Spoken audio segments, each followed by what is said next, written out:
So phase five of is pretty much the command and control phase. I think this picture kind of sums up what's going on in this phase. So this is pretty much a command and control environment. So pretty much before we get into this picture, what's happened is the attacker went through the cyber kill chain and was able to exploit a vulnerability on a web server and was able to use a Python script to hash out the password and was able to log in as an admin. And once he did that, he was able to deface the website. So instead of going to the website and doing the normal functions, it was defaced and you couldn't do anything. Pretty much defaced with this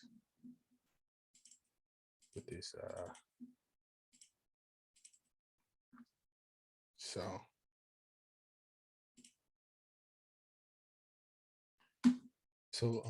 it's important to, now that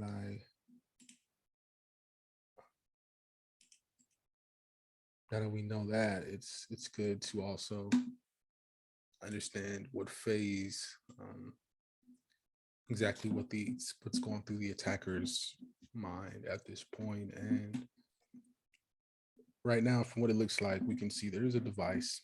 The attacker is there, and he's pretty much controlling directly with the command and control server. And it's like a database right here of information.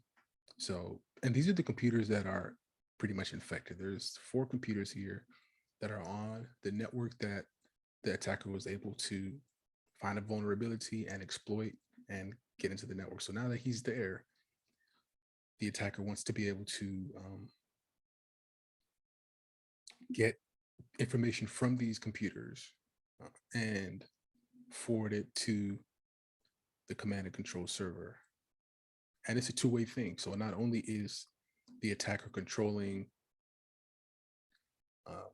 the information, getting the information, whatever information he wants, he's also able to run malware from this particular place. And so let's say there's malware on here. There's a malware script on here. From here, he can pretty much run it to whatever computer he wants to and do more damage. Maybe he wants to run a SQL injection attack or anything like that. So in order to do that, the attacker needs to resolve an IP address so that he can use. So there's an IP address connected to this right here that the attacker is using, and these bots are resolving to this IP address, which is not a normal function. So in this particular phase, I'm going to try to find out what the FQDN is and see. It would give me, let's say this is this command and control server. It's going to be linked to a FQDN. So I'm going to try to figure out what the fully qualified domain name is. So I'm going to go back to Splunk.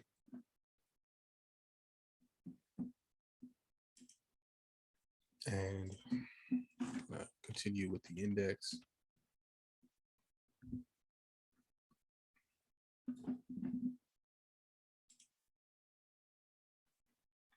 And the source is obviously going to be the web server.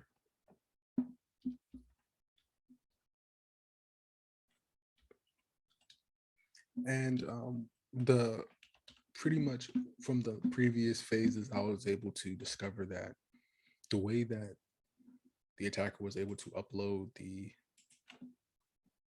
malicious, it was able to deface the home page was by pretty much uploading a JPEG. So I think that'll be helpful. We can link that URL and find if there's any IP or domain name that resolves to it. So we probably have to use Suricata. So the source type.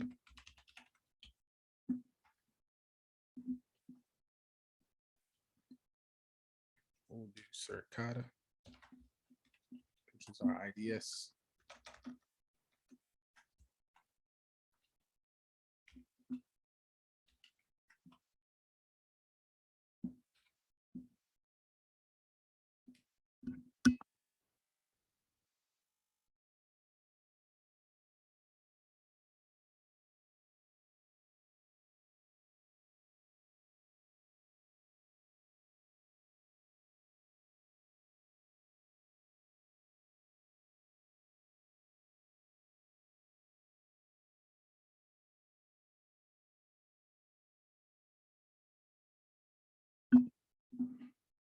The destination IP, I think it would make sense to use the same one I believe the brute force occurred with, which was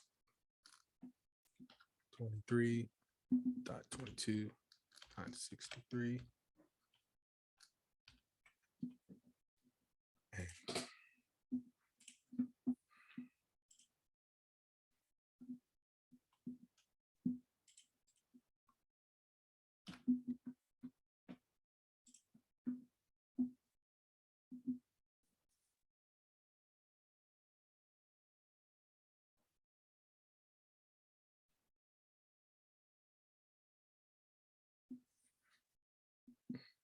So I got that information now.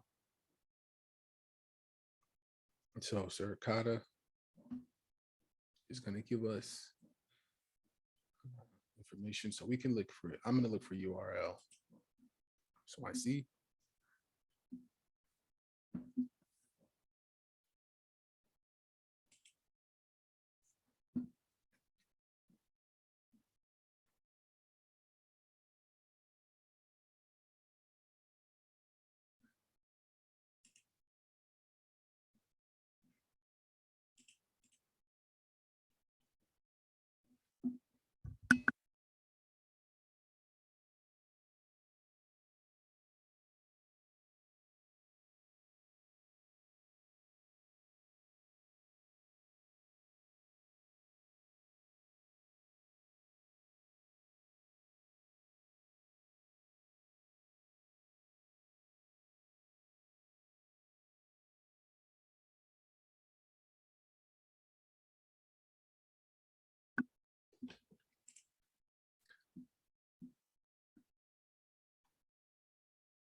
Okay.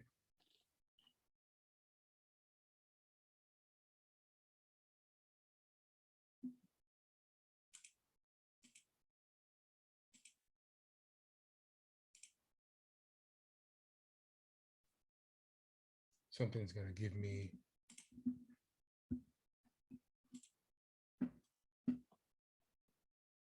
the information that I'm looking for. I already have poison ivy. That's the text. That's the JPEG, the file that he uploaded. So there has to be somewhere here that shows me how.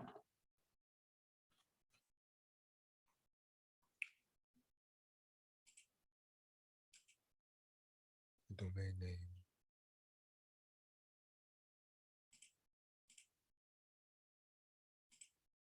And I think this is it. The host name. The prank glass jump crab.com, and this more than likely could be the CNC that the attacker is communicating with.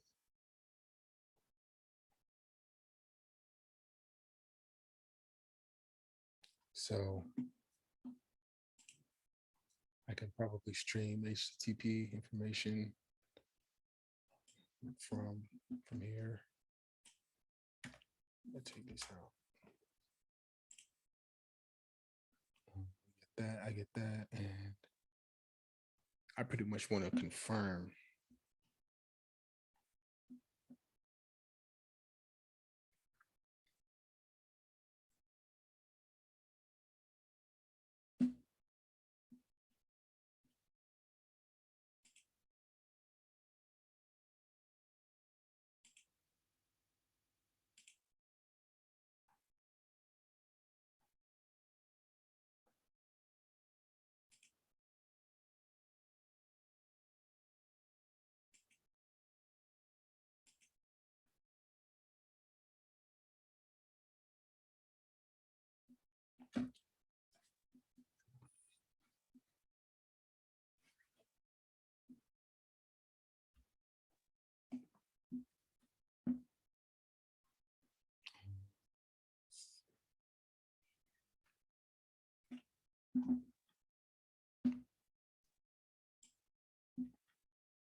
Okay. Yeah. So now I can pretty much see that a JPEG, we knew that it was a JPEG, that the content type, the JPEG. So we see here from the host name that there was some HTTP traffic that was able to find a JPEG.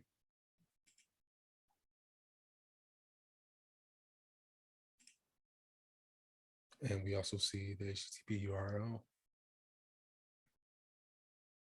which shows Poison Ivy is coming for you, Batman JPEG. So we can pretty much, that's where he got that information. So this is the host name, or the fully qualified domain name, where the server is. Pretty much the attacker got that JPEG image and uploaded it to our server. So again, looking at it from this way, the JPEG picture sat here. The attacker probably uploaded it, created it on his own, and then created it, uploaded it to the server, and now he was able to infect the web server. One of these bots could be like a web server and deface the entire web server. So